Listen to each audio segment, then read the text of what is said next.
Welcome to episode 37 of the Seagrove Sessions, memories and stories from members of NEDC's Seagrove Centre.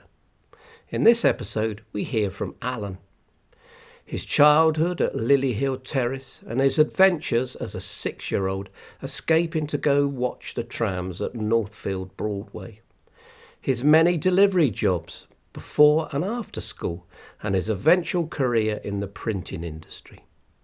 Enjoy. The place I stayed in was 101 Brunswick Street, and then 1951 we moved from there to Lily Hill Terrace. And so which school did you go to? Parson's Green, the one that went in fire in 56, I think it was. So that was right up on the top of the hill. Yeah. Top of the hill. And I stayed in number 12, which was near the bottom, but opposite Green Gardens. You went straight up. So what did your mum and dad do? My father was a postman, and my mother worked in a Tyler, Scotland. She comptometer operator. You know, it was like in my first computer sort of thing. Good grief. Oh, My mother was a clever woman. Yeah, right. My father was more practical. He was a do-it-yourself man. He rewired 12 Blue Hill Terrace from top to bottom, and it wasn't cable, it was conduit piping he used. Wow. And he ripped, raggled the walls and put the tubes in and fed the cables and up. I gave him as I say, that was about 58 or something, somewhere near about there. And I was giving him a hand. That's beyond just DIY. That's pretty serious work, isn't it? And so, but his actual job was a postman. Was a postman. He was. How he came to be able to do that before the war? He was an apprentice electrician, but he didn't get on with one of the foremen as far as I'm led to believe. Right. Okay. When the war was starting, he packed it in, joined RAF. Oh gosh. Was in India during the news. Oh, goodness me. So what? I should have said. What year were you born? 47. 47. 4/1/47. Right. So I'm 78 now. And so your dad would obviously have been away for a lot of the war. Yeah, as far as he came back. They had me. Yeah. They got married in late 45 and then had me in 47. Right. And do you know where your mum and dad met? No, I've never been able to find it out. It's funny, you don't ask that sort of thing, do you? Because my mother's mother, my Granny Cooper, stayed in 57 Brunswick Street. Father's mother stayed in Montgomery Street, 69 Montgomery Street. She stayed in a few houses, but that's where my father's brought him 69 Brunswick Street, first flat. I wonder if they knew each other, because it's not far apart at all, is it? But my father didn't go dancing or anything like that. Right, okay. My father was a sort of shy person, Right. So you went to Parson's Green. Did you like Parson's Green School? Oh, it was alright, I had no problems there. The funny part about that was my mother and father moved, as I say, from 101 Brunswick Street to 12 Loyal Terrace in 51.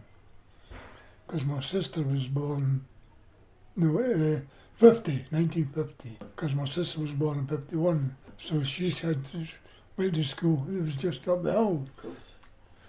Yeah. And that was great. No crossing roads, no nothing. No. But what did I do? I came home from school, but I ended up in Brunswick Street. I used to drive them mental. And when I was about 7-year-old, I moved. They let me out in the gardens, I always find my way out. My car, my father put fencing up. And you were a bit of a wanderer, were you? Oh, a bit of a wanderer. Got out of the house, and Northfield Broadway. Mm-hmm. At the bottom, that's where the trams used to turn round. Right. You used to see them moving the cable. I was going in there and watching that. My mother was going mental where I was. That's when my father found me. I'm sitting there in the curb And you're about 6 years old, 7 years old? God, you must have been a worry. I was, they said that was the only worry with me. Yeah. Says you just wandered. They couldn't keep me in. They put the back gate, put that and chained that up, put a big wooden fence over that. Next door neighbours didn't wonder how I was getting up. It was between the front wall and the hedge. I could climb through and over that. It was easier keeping the dog in than keeping me in. Can you remember why? Were you just curious? I'm just curious. I just got that wanderlust, just wanted to see what was going on. I didn't like being kept in, No. I kept as if I was imprisoned. And where did you go? What school did you go to after Parson's Green? Northern Park. I didn't like that because I got bullied there. Did you?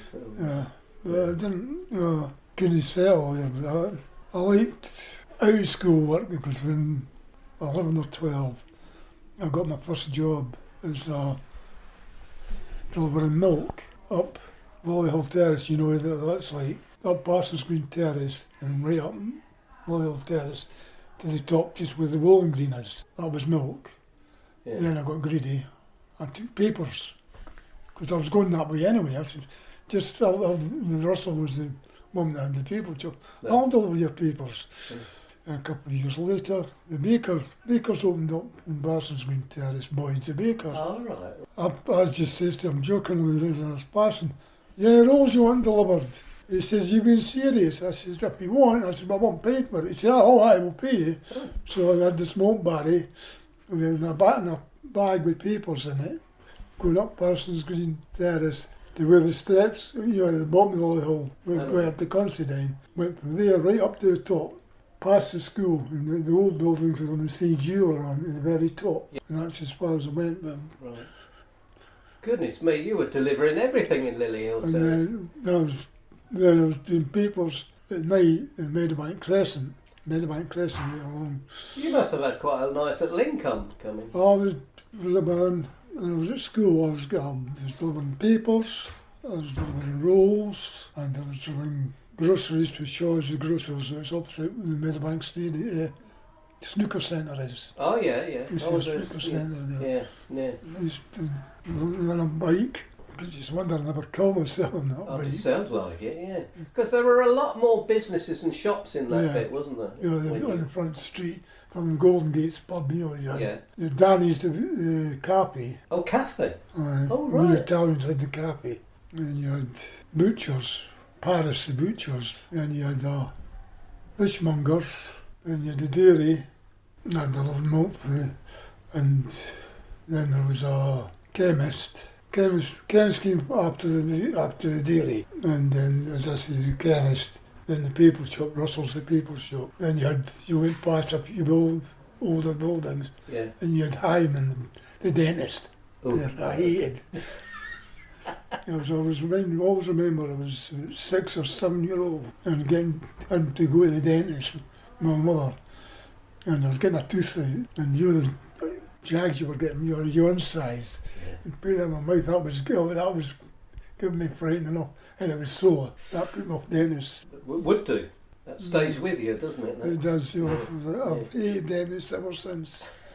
I left school at 15, and in my attempts to become a motor mechanic in Trinity, got a job there for about 6 or 7 months it was. I was in the service bay at first. They changed oil in new cars and that, and greased them all up, and then they went up to the workshop so they could do the rest of the engine. And then I had to bring the car down with the workshops was at one end to the forecourt at the other end, so I could do the tyre pressures on the. So I used to just go out and jump in the car with the Ford Anglia with the sloping back window, and I just looked, doing that, going back. I was taking the car out to go to the forecourt to do the tyres.